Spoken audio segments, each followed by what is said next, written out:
I guess the disconnect started with me when I was younger, and that song that we just sang had a lot to do with it. The song, Lord, prepare me to be a sanctuary, pure and holy, tried and true. With thanksgiving, I'll be a living sanctuary for you. My church growing up, they would sing that song at the end of every service, every worship service. And I was young at the time, and I just noticed that these words, they stuck with me all these years. But 10 minutes after the service would end, there would be people raising their voice at the kids in the church going, "No running in God's sanctuary. No running in the house of God. No running, you're being loud. No food in God's sanctuary." And 10 minutes after we sang, "Lord, prepare me to be a sanctuary. With thanksgiving, I'll be a living sanctuary." Where did that disconnect come from? And that was the theme, and it grew over the years. I'm not saying out of the moment, like as a 10-year-old, the light bulb fully went off. But there's something going on here where there's something within us that rises up saying, no, we are the sanctuary. We are the safe place. We are the thing God is preparing. God is preparing not a holy place, but a holy people. We're here to follow in the footsteps of Jesus. We're here to be like Jesus and to be with Jesus and to do what Jesus did. That's what we're here to do. And then there's all these rules pertaining to all these buildings and institutions. And yeah, what's going on here? As I continued to follow Jesus, though, throughout my life, I noticed a pattern in the Gospels, and I want to make you aware of that pattern as well.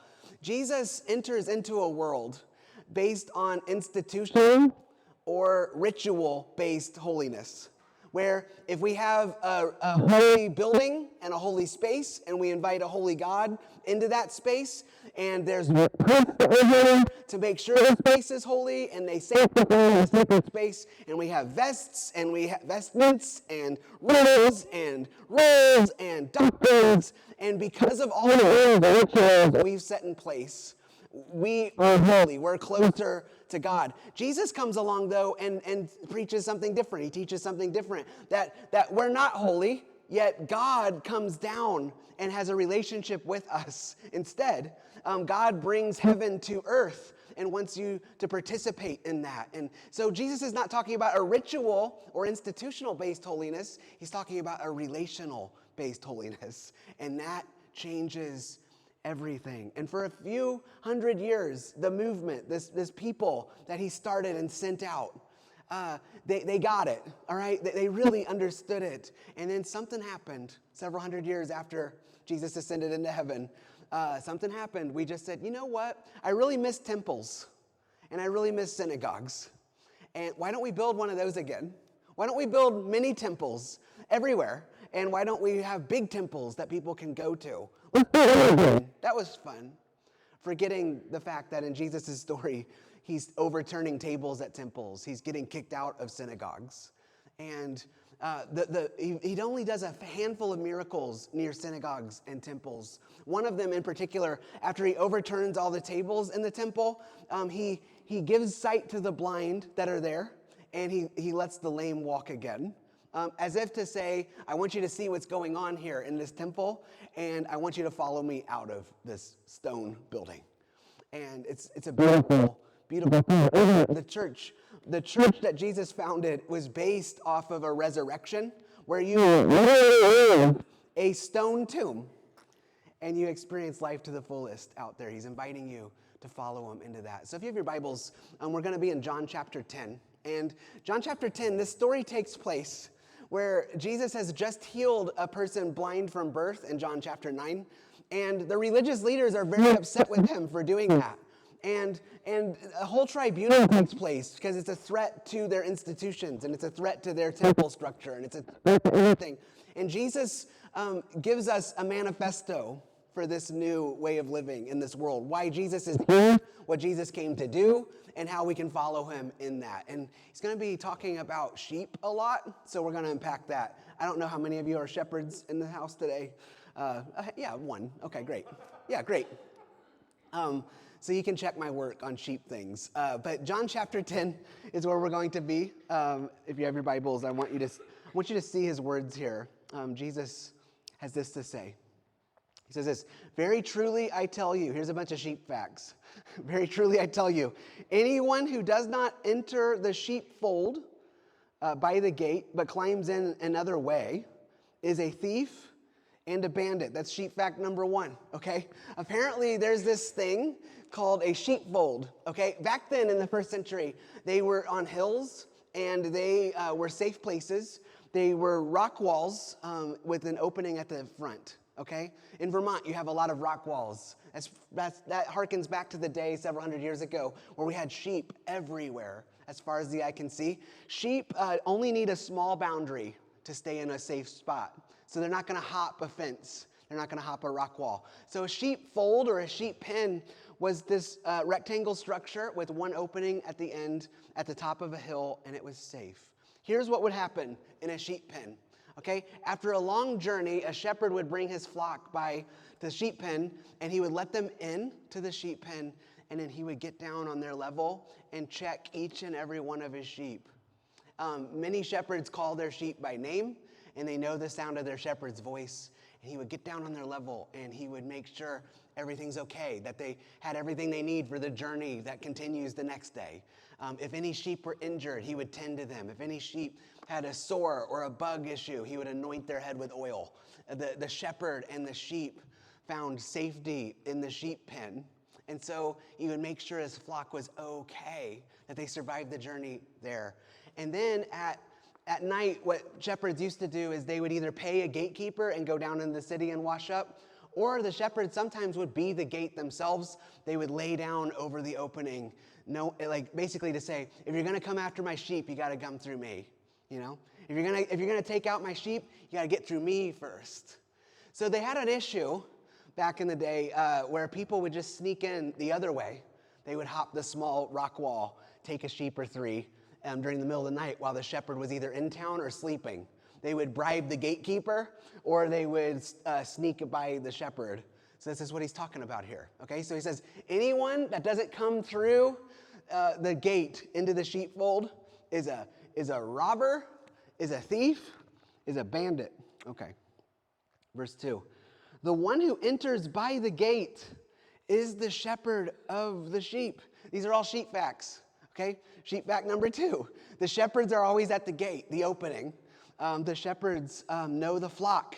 The flock know the shepherds. Okay, that's sheep fact number 2.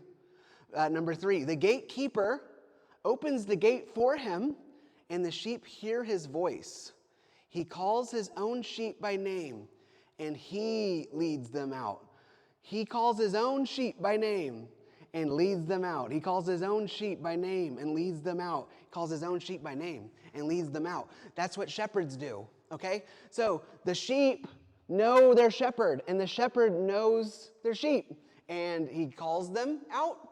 They follow him, and that's how it works. So there's multiple shepherds, multiple flocks, multiple sheep hanging out in the sheepfold at night, but in the morning, the shepherd calls his sheep, and then his sheep hear the sound of his voice and know it, and they follow the shepherd. It's beautiful, huh? It's kind of cool. It's a cool system there. Sheep respond by hearing. This is why Jesus is really into sheep in John chapter 10. It says this, when he has brought out all his own, he goes ahead of them, and the sheep follow him because they know his voice. They will not follow a stranger. They will run from a stranger. They'll run from him because they do not know the voice of strangers. He's not saying anything spiritual. He's not saying anything about temples or churches. He's not saying anything about religious leaders, or is he? He's just stating sheep facts. That's all he's doing here. If you're a shepherd, if there's a shepherd listening in, they're like, well, yeah, that's how it is. And he's talking directly to the religious leaders who are mad at him for healing a person.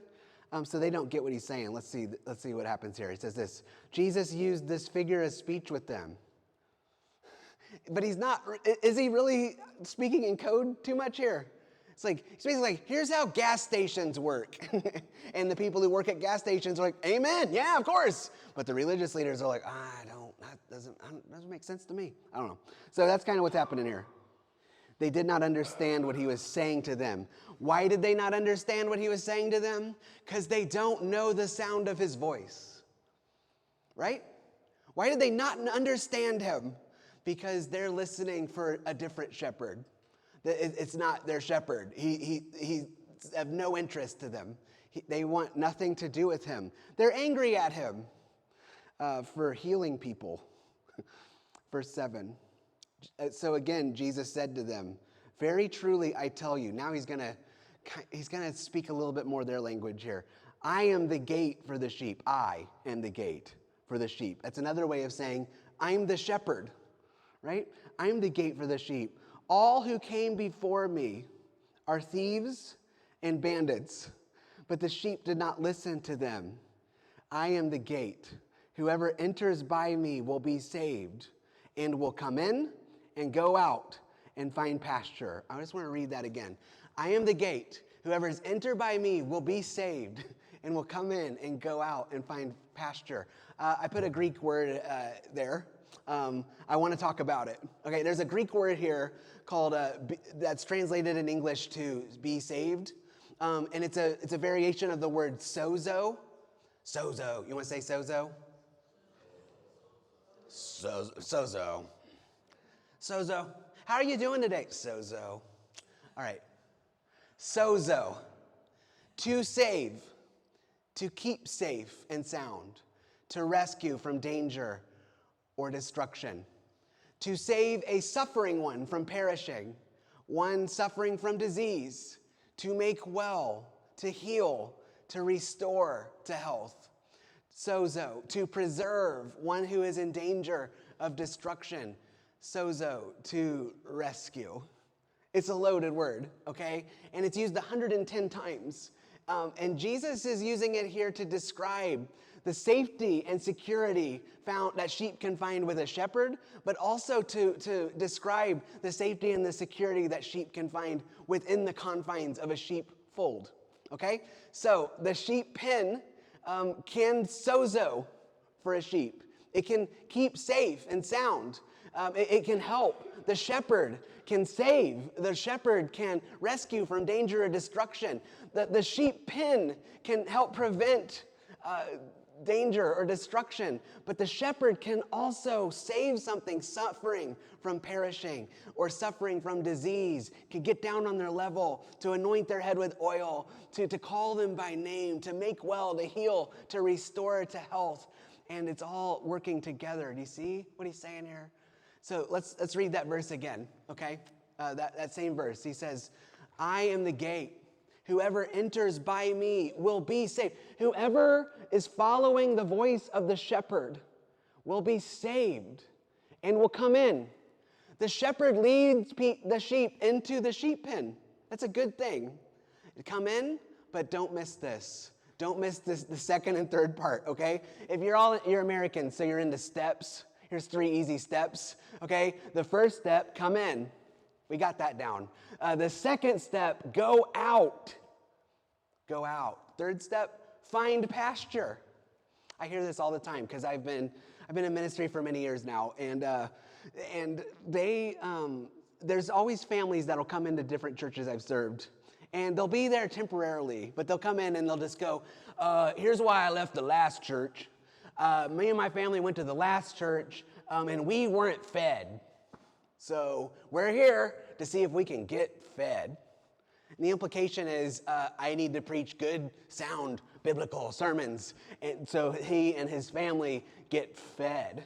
And then inevitably, I'll say something stupid, and 2 weeks later, they'll leave and go to another church across town to get fed. The sheep pen is not where you eat. Has anyone been by a sheep pen? You have, right? Yeah. What's on the ground of most sheep pens? Let's just say it stinks. That's why some churches smell funny. But the sheep pen is not the place to eat. Where do you eat?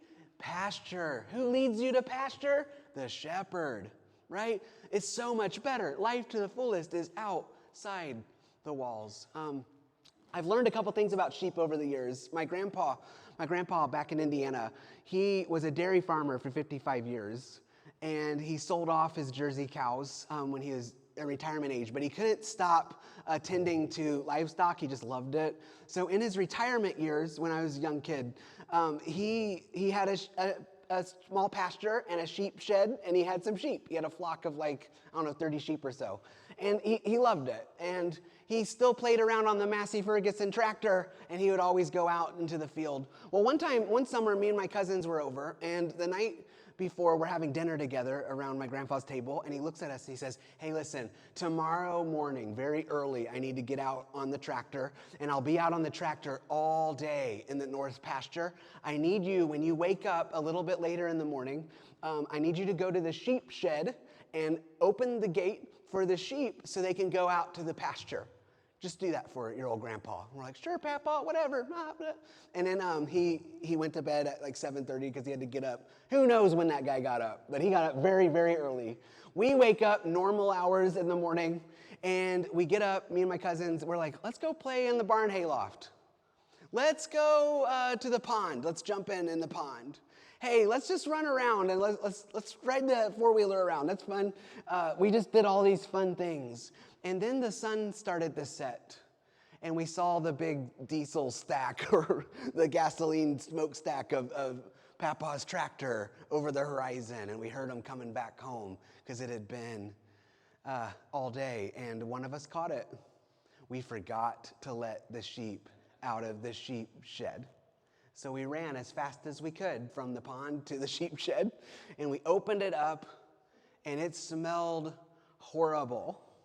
They were in there baking all day, and we let the sheep out, and they're running out. The amount of sheep poo was everywhere, and that tractor is getting closer and closer, but then we saw in the corner, one of the weaker sheep was laying down on his side, and he was very badly hurt. One thing we learned later, but we learned in this story too, is that when sheep are stuck in confined places, they panic, and they turn on the weakest sheep to make a little bit room for everybody else. So they turn when they panic. So it's a scarcity mindset, and they turn and they freak out, and they beat up on the younger sheep. And so my papa comes off the tractor. He knew exactly what had happened. And he doesn't say a word, and he stoically goes into the shed, evaluates the sheep. That it had blood on its side coming out of its eye, and it was in bad shape, and he just simply carries it out, this little sheep, and he gets down and sits in it with the sunset, just holding it. And then he gets it some water. And then he actually took that little sheep into his back porch in his home and nursed it back to health so it could rejoin the flock again several weeks later. The sheep must come in sometimes for safety, but it can't stay that way. They also must go out. If the sheep get stuck in the sheep pen, bad things happen, and they must go out and find pasture. You're not going to get fed in a church, friends. You're not going to get fed in a church. This is our goal for this room, this space that we're gathering in, okay? This is a sheep pen. This is a sheep pen with nice chairs and screens and speakers and stained glass. It's a great sheep pen. We love it, okay? But the only purpose of this sheep pen when we come in here is we have a safe place to hear the words of Jesus, and then we follow Jesus out so we can go and find pasture. That's the only purpose of this church, is to have a safe place to hear the words and teachings of Jesus, to get familiar with the sound of his voice. This is a safe place for people in our town who may be hurting, who may have had a hard journey, who may have come in here not knowing what to expect, may have come in here with a lot of baggage or a lot of stories, may have come here with some blood coming out of their eye because they've just had the stuffing knocked out of them. This is a safe place to hear the teachings of Jesus. People are starting to ask me now, why are you only teaching Jesus stories? Because life is short. And there's a lot of Jesus stories. And this is the best use of our time, to hear from Jesus. So when people come in here, they have a safe place to hear the words of Jesus. So then when they go out, they can hear the sound of his voice. but they have to go out and find pasture. So then it says this, verse 10, the thief comes only to steal and kill and destroy. I came that they may have life and have it abundantly. The real life, the good life, the best life is not in the confines of these walls. Okay? Just telling you. The best life a sheep could have is not in a sheep shed. Please go live your life. It's out there, outside these walls. Let Jesus lead you into all sorts of places around your town, around your community, around your state. Get to know your neighbors. Be salt and light to your town. That's where life abundantly is. We do our best to try to dress up our sheep pens, to say this sheep pen's better than that sheep pen. Oh, look how good this sheep pen is. This sheep pen's got a better children's ministry. That sheep pen has a full band for worship. Oh, this sheep pen's a lot nicer. This sheep pen has stained glass. This sheep pen meets at the right hours and the right time. Some sheep pens are called Abundant Life. They put it on the side. I'm telling you, life abundantly is outside those walls. It's outside. It's outside. Find pasture. Follow your shepherd outside these walls. People sometimes come up to me and they go, Braden, I'm sorry I missed church today. And now I'm just going to gently remind them, no. You are the church. You had something to do today? Don't apologize to me.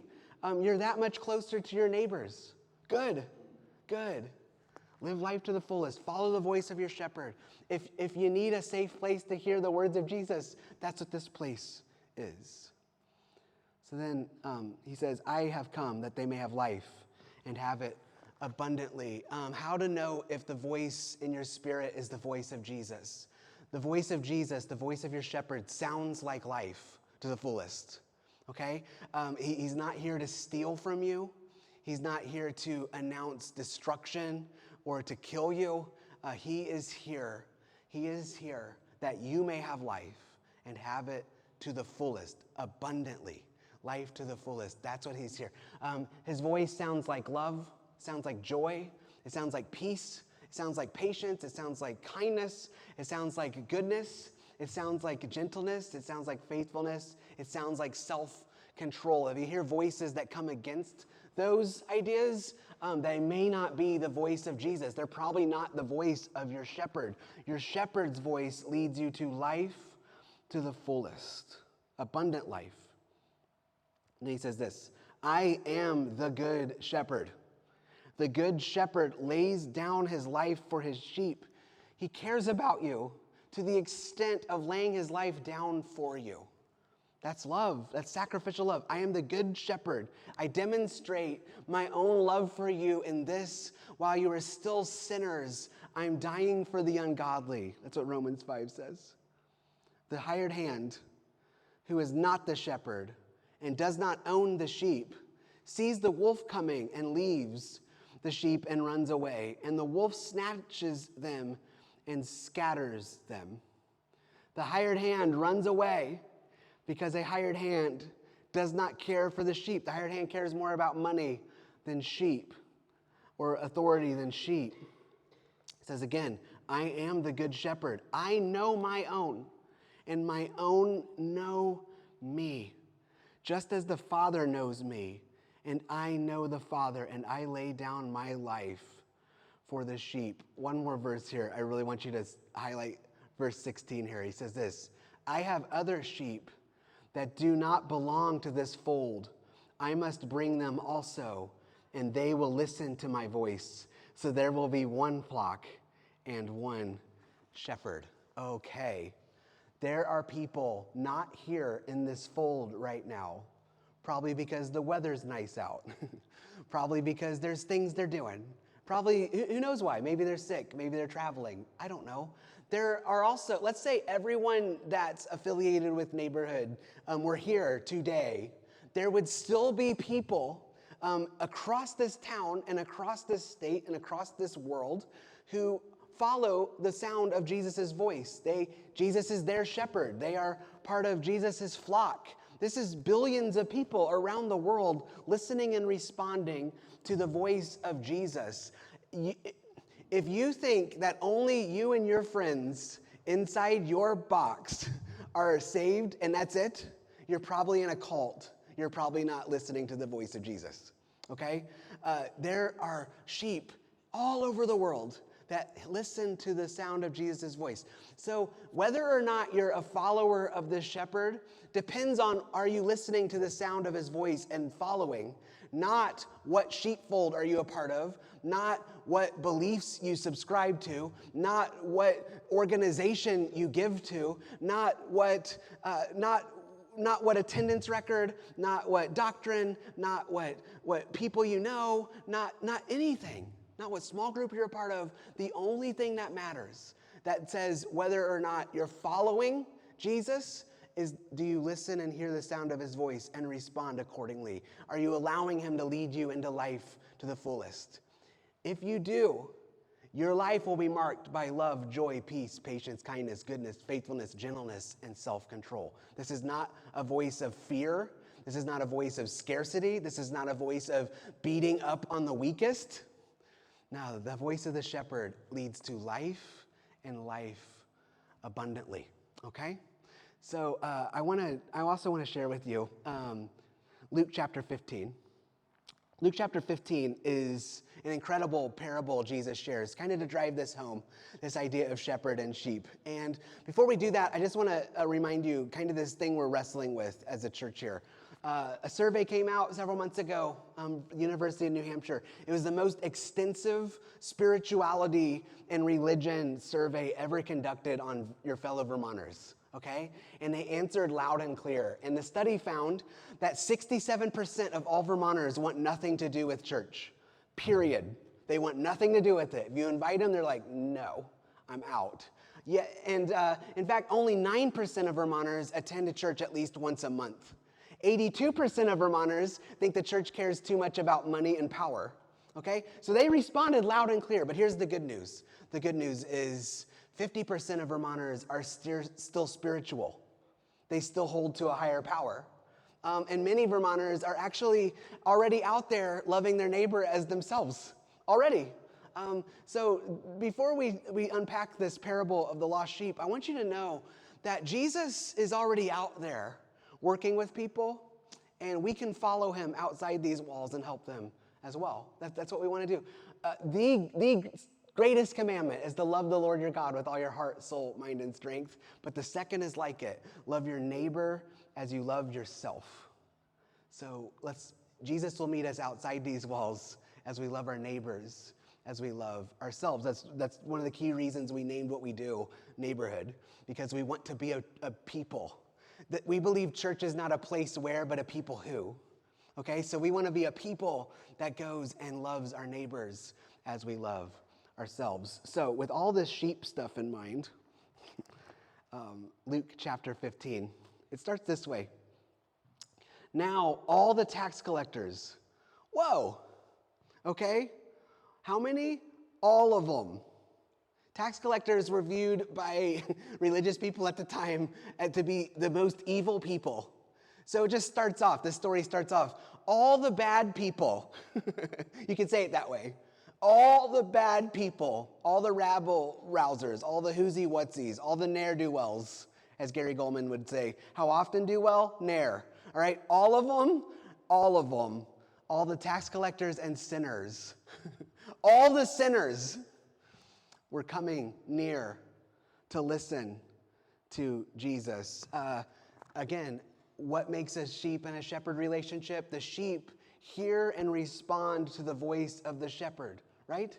So this is giving you an indication here, right before a sheep parable, that the people who are listening and responding to the voice of the good shepherd are all the tax collectors and sinners, okay? If you're a follower of Christ and you're not making religious people uncomfortable and the sinners of your community are not drawing near to you, maybe we need to rethink what voice we're listening to, right? Now all the tax collectors and sinners were coming near to listen to him. In the Gospels, the ones who get the message are the tax collectors, the drunkards, the prostitutes, all the sick, the lame, all the people that the religious establishment said are cursed by God. Even the disciples who were with him all the time, they didn't often get it. Do you know who gets it? Samaritans get it. Again, the sinners get it. They come to him. It says, again, this building, this sheep pen, works best when it is a hospital for sinners, not a hospice for saints, where we make people comfortable before they die. No, this is a place where people can come in safety and listen and hear the words of Jesus, so they can hear the words of Jesus out there. Okay, so all the tax collectors and sinners were coming near to listen to him. It says this: the Pharisees and the scribes were grumbling, writing a strongly worded email saying, "This fellow welcomes sinners and eats with them." The scandal, welcoming sinners and eating with them. So he told them this parable. He says, which of you, having 100 sheep, they're not sheep people, okay? They actually thought shepherds were unclean and they weren't allowed in their church services. So which of you, shepherds, which of you, having 100 sheep and losing one of them, does not leave the 99 in the, we got another Greek word, insert Greek word here, and go after the one that is lost until he finds it. The Greek word here, leaving the 99. Some translations say the hill. Some translations say the wilderness. So the Greek word we're talking about here is eremos. And you want to say it right. Eremos. Okay, eremos. Which of you, having 100 sheep, they lose one, leave the 99 on the eremos, or in the eremos? Okay, so eremos means desert, wilderness, solitary place.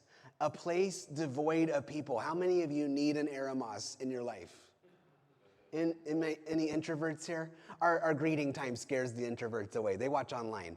Introverts watching online. How many of you are like, yeah, my eremos is next to coffee with a view? Okay, that's eremos. A place devoid of people. A space for connecting with God away from distractions. This hill he leaves the 99 on have a purpose. It has a purpose. He's not leaving them hanging. He's not like, if you're not going to follow me, good luck. No, he leaves them in a place devoid of people. Maybe that's what they want. They want to be devoid of people. But also a space for connecting with God away from distractions. It says Jesus would often withdraw to hear from the Father in the eremos. That's where Jesus would go to learn from the Father. The desert is where God meets the Israelite people. The wilderness is where Jesus is tempted by the devil. So there's danger there too, but it's a solitary place. It's a place where you and God can have a connection. So who doesn't just leave them in the eremos and then go away finding them? Okay, so let's read it again. So he told him this parable. Which of you, having 100 sheep and losing one of them, does not leave the 99 in the solitary place and go after the one that is lost until he finds it? Which of you? So he's describing a not very good shepherd. Okay, just to be honest here, most shepherds of that day would say, I'm going to cut my losses. I'm going to hold on to the 99 I do have. But he doesn't. He says he's not a very good shepherd. He goes and leaves.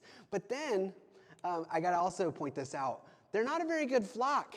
Because again, what the flocks do? They hear the voice of their shepherd and what? Follow them. You know what would be a great search party for a lost sheep? Other sheep. You know? They could be like, hey, come on out.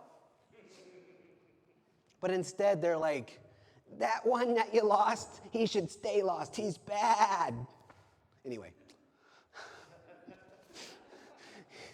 Which one does not just leave him in the solitary place and go after the one that is lost until he finds it? Jesus will not give up until he finds them. And when he has found it, he lays it on his shoulders and rejoices. And when he comes home, he calls together his friends and neighbors, saying to them, rejoice with me, for I have found my lost sheep. What about the 99? I guess they're not my sheep because they're not responding to the sound of my voice. I left them in a place where they're devoid of other people, and I left them in a place where maybe, just maybe, God can meet them there. I left them in the sanctuary, but the people who respond to my voice become a sanctuary.